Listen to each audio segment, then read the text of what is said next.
আসসালামু আলাইকুম। আমি Raju Ahmed Khan, chairman, green party. আমরা বাংলাদেশের মানুষের দুর্দশা দেখে, নানান স্তরে অব্যবস্থা দেখে, অনিয়ম দেখে রাজনীতিতে অংশগ্রহণ করেছি। রাজনীতি এমন একটি জিনিস যেটা বাংলাদেশের সকল অনিয়মকে প্রতিরোধ করে এবং রাষ্ট্র চালনার ক্ষেত্রে বিশেষ ভূমিকা রাখে। তাই আমাদেরকে রাজনীতিতে প্রবেশের দায়বদ্ধতা আছে। আমরা যখন দেখলাম যে কৃষক তার কষ্টার্জিত টাকা খরচ করে ফসল জন্মায়, সেই ফসল বিক্রি করে তার উৎপাদন খরচ ওঠে না। আমরা যখন দেখি সেই কৃষকের ফসল বিক্রি করে মধ্যস্বত্বভোগীরা, দালাল শ্রেণীর লোকেরা, এবং তারা মুনাফা লুফে নেয়। এবং আমরা যখন দেখি সেই কৃষকের পণ্য আমরা প্রান্তিক পর্যায়ের গ্রাহক যারা কিনি, উচ্চ মূল্যে কিনি, অথচ সেই মূল্য কৃষক পায় না। পরবর্তীতে খোঁজ নিয়ে দেখা গেল যে এই মধ্যস্বত্বভোগীরাই হচ্ছে একটা সিন্ডিকেট গোষ্ঠী, যার পৃষ্ঠপোষকতা করে সরকারের উচ্চ মহল থেকে। আমরা যখন দেখি যে বাজার ব্যবস্থাপনায় দোকানদারদের কাছ থেকে চাঁদা নেওয়া হয়, পরিবহন সেক্টরে গাড়ির মালিকদের কাছ থেকে চাঁদা নেওয়া হয় মোটা অঙ্কের, যার ভাড়া এবং যেই পণ্যের মালের প্রভাব সাধারণ মানুষের উপরে পড়ে, অথচ সেই সমস্ত চাঁদাবাজদের পৃষ্ঠপোষকতা করে সরকারের উচ্চ মহল থেকে। তখন আমরা এই সরকারকে, সেই আওয়ামী লীগ সরকার হোক, বিএনপি সরকার হোক, যখন যারাই ক্ষমতা এসেছে তারা যখন দুর্নীতিগ্রস্ত হয়ে পড়েছে, আমরা তখন আত্মচিৎকার করেছি। আমাদের করার কিছুই থাকে না যখন দেখি প্রশাসন পৃষ্ঠপোষকতা করে দুর্নীতির এবং অন্যায়ের। তখনই আমরা রাজনীতিতে নিজেদেরকে জানান দিয়েছি আমাদের উপস্থিতি। প্রিয় দেশবাসী, আমরা যখন দেখেছি এদেশের মেধাবী ছেলেরা চাকরি পায় না, এখানে চাকরি পায় যাদের মামা আছে, খালু আছে, যাদের টাকা আছে, বিশেষ করে ঘুষের বিনিময়ে চাকরি হয়, নতুবা আত্মীয় স্বজন, দলীয় পরিচয়ে কিংবা আত্মীয় পরিচয়ে চাকরি হয়।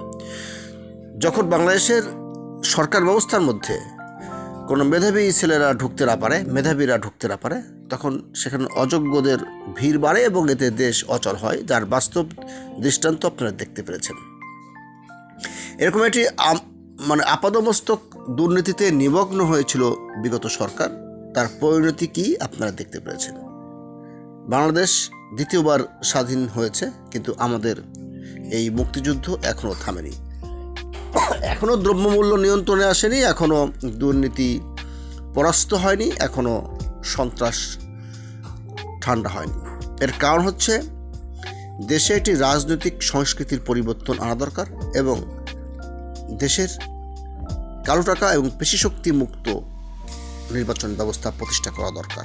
আজকে যদি ধরেন আমরা নির্বাচন করি, যে সিস্টেমে নির্বাচন হয় সেই সিস্টেমে নির্বাচন হবে। যার অনেক টাকা আছে, যার অনেক পেশি শক্তি আছে, সন্ত্রাসবাদ আছে, তারাই নমিনেশন পাবে এবং তারাই ভোট পাবে। সাধারণ মানুষের ভোট পাবার, মেধাবীদের, সৎ মানুষের ভোট পাবার কোনো রাস্তা এখন পর্যন্ত খোলা নেই। আর গ্রিন পার্টির কাজটাই হচ্ছে সেই রাস্তা পরিষ্কার করা, যে রাস্তা দিয়ে সৎ মানুষ ঢুকবে, বুদ্ধিমান মানুষ আসবে এবং জ্ঞানী লোকের, মেধাবী মানুষের মতামতের প্রতিফলন ঘটবে। অতএব আমাদের যুদ্ধ এখনও থামেনি। আমাদের যুদ্ধ দুর্নীতির বিরুদ্ধে। আজকে দেখেন বাংলাদেশে শিক্ষা খাতে, স্বাস্থ্য খাতে কোনো বাজেট সেরকম ছিল না, 1-2%। এই সরকার কেবলই ঘোষণা দিয়েছেন শিক্ষা এবং স্বাস্থ্য খাতে বাজেট বাড়ানো হবে। শিক্ষা খাতে এবং স্বাস্থ্য খাতে শুধু বাজেট বাড়িয়ে হবে না, এখানে গবেষণা খাতেও বাজেট বাড়াতে হবে। জ্ঞান বিজ্ঞানের প্রসার লাভ করতে এবং এদেশের আপামর জনসাধারণের নৈতিক মান উন্নয়নে, নৈতিক মানবিক মূল্যবোধের উন্নয়নে একটা ব্যাপক প্রোগ্রাম হাতে নিতে হবে সরকারের। সেই সাথে আমাদের মতো রাজনৈতিক দলগুলোরও ভূমিকা রয়েছে, যে কাজটা গ্রিন পার্টি করছে। দেশের অধিকাংশ মানুষই গরিব এবং আমরা লক্ষ্য করলাম বিগত সময়ে যে গরিব শুধু গরিব হচ্ছে এবং ধনী আরও ধনী হচ্ছে। এই যে গরিব এবং ধনীর মধ্যে দূরত্ব দিন দিন বেড়ে যাচ্ছে, এটার কারণ হচ্ছে আমাদের অর্থনীতি এবং সমাজনীতি এবং আমাদের রাজনীতির মধ্যে ব্যাপক ত্রুটি রয়ে গেছে। যেই ত্রুটি আমাদের প্রচলিত রাজনৈতিক ব্যবস্থায় সমাধানের কোনো রাস্তা খোলা নেই।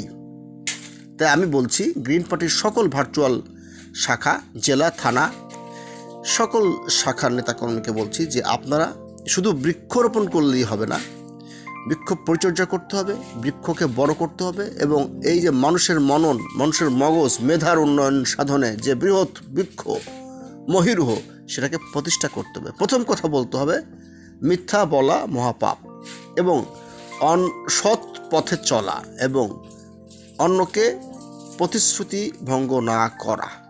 এইগুলো যদি করা যায় তাহলে তার ডক্টরেট ডিগ্রি পাস করা লাগবে না, তার অনেক বেশি জ্ঞানী হওয়া লাগবে না, সে সাধারণ একজন মানুষ, অশিক্ষিত, স্বশিক্ষিত, কম শিক্ষিত বা স্বল্প শিক্ষিত হলেও এটা সম্ভব।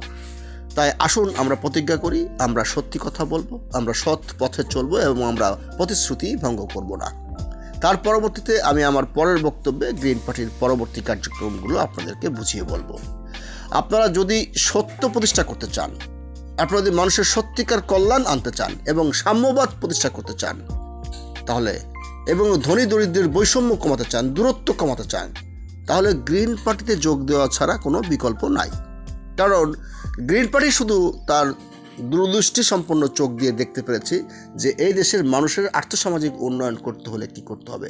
এদেশের মানুষের দারিদ্র্যের হ্রাসমান হার দেখে চিন্তা করেছে, গ্রিন পার্টি বুঝতে পেরেছে যে এই দেশের রাজনৈতিক কার্যক্রমের মধ্যে কী ধরনের পরিবর্তন আনা দরকার। আমি মনে করি আমার বাংলাদেশের সকল শ্রেণীর মানুষ, সকল বয়সের মানুষ, সকল ধর্ম এবং সকল লিঙ্গের মানুষকেই ঐক্যবদ্ধ হতে হবে একটা শর্তে। গ্রিন পার্টি করো আর নাই করো, একটা শর্তে ঐক্যবদ্ধ হতে হবে। সেই শর্তটা হচ্ছে মানুষকে মানুষ হিসেবে দেখা।